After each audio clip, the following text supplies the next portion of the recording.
What's up, guys? Well, we have found ourselves back in Phoenix, Arizona. I did this. This actually started in 2020, but it broke open like 23, 24. I did several videos on this in 2024. Anyway, the Phoenix Police Department will not discipline officers for their roles in a massive city scandal where officials invented a fake gang and falsely charged protesters as members back in 2020. In a press release, the department wrote that 6 officers were internally investigated, with Chief Matt Giordano ultimately determining that 3 violated policy. Ooh, they violated policy. There must be some type of discipline for that, right? Doubtful. Anyway, Phoenix, let's take it from the top. Also, I'd like to note, 82% of people that watch these videos are not subscribed to their channel. Click the button. It's free. Phoenix, that's where we're at. I mean, maybe the main person though that did it, both on the he retired. Standpoint, looks like the city threw him a retirement party at the air support hangar. He wasn't thorough. If you would have just got a $100,000 a year pension, he made $300 some thousand this last year. I mean,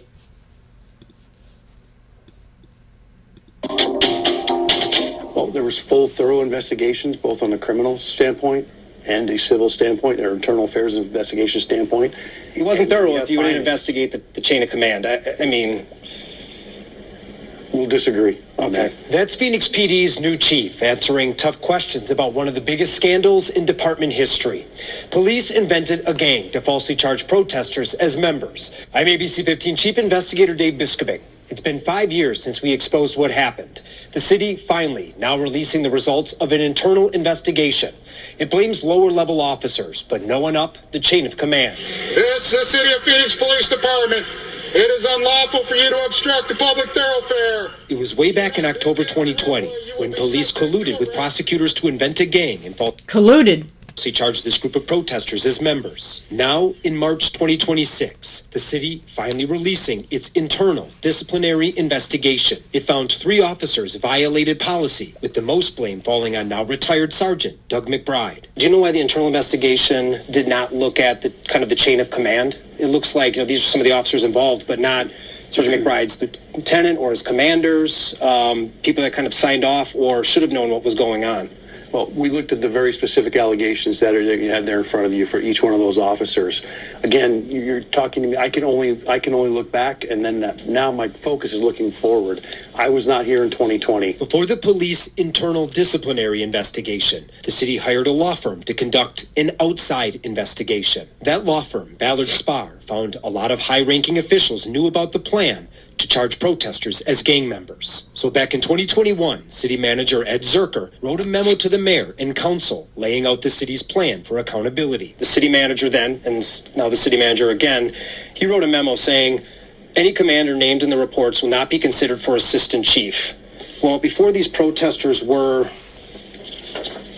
charged as gang members, there was like a pre-charging meeting where 3 commanders were present. Edward DeCastro, Brian Lee, and Dennis Ornder. They're all on your executive staff as assistant chiefs now, including Mr. Ornder as your number 2. So what he's trying to say is the lie detector test determined that was a lie. How did that happen? If you know, you know. Should that be?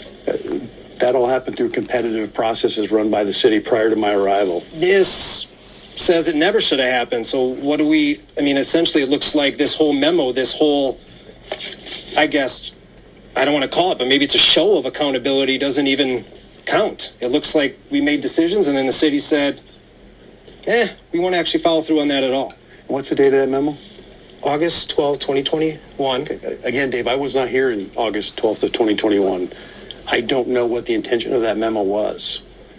It was to provide a summary of the findings from the in-depth investigation into the group of protesters who were charged as gang members. He might not have been there in that capacity, but how would he not know?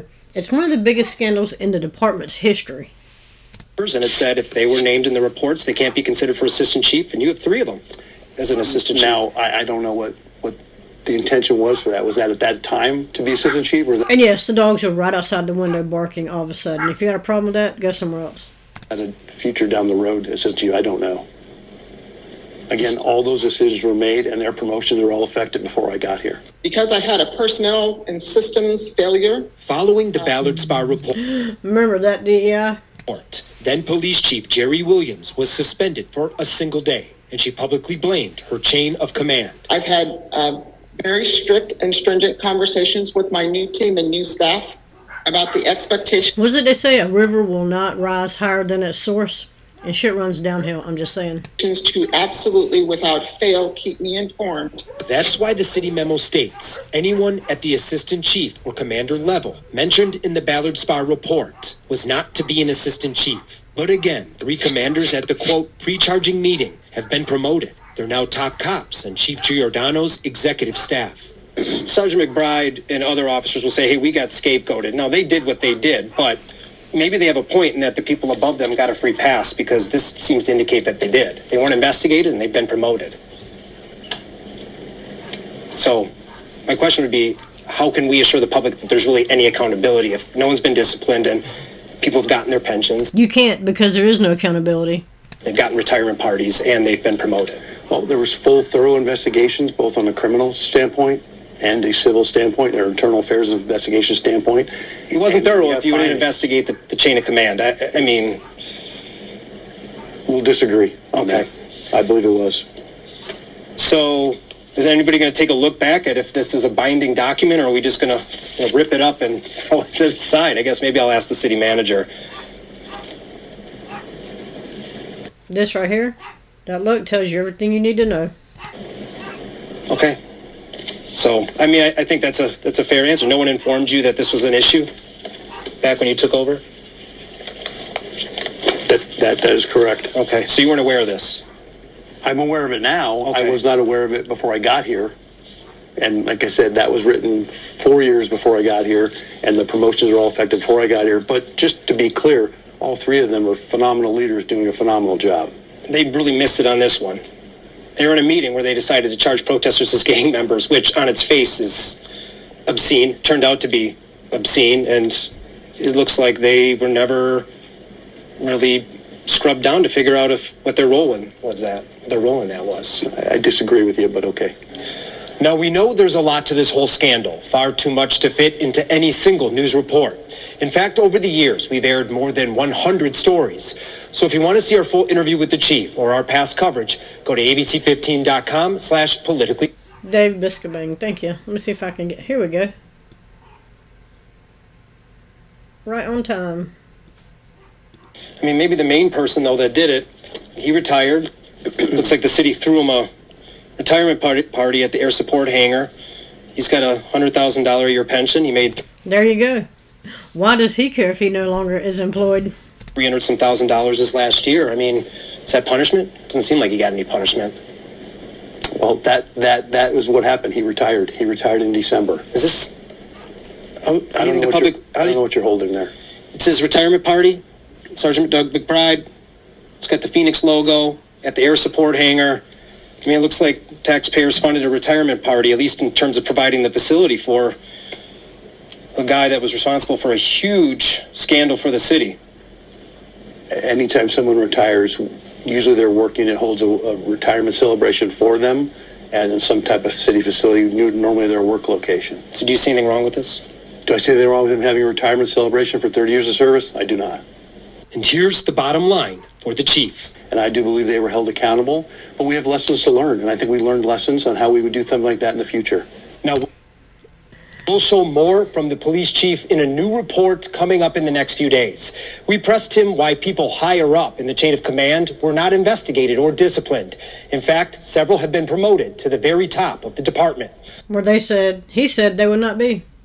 Something the city once promised would not happen. I'm investigator Dave Biscobay. Thank you, Dave. Yes. Absolutely. There you go. That's where we're at with this one. Let me know what you think about it in the comments. Like, share, subscribe. Also, again, 82% of people that watch these videos are not subscribed to the channel. Click the button. It's free. Let me know what you think about this one, and I'm out.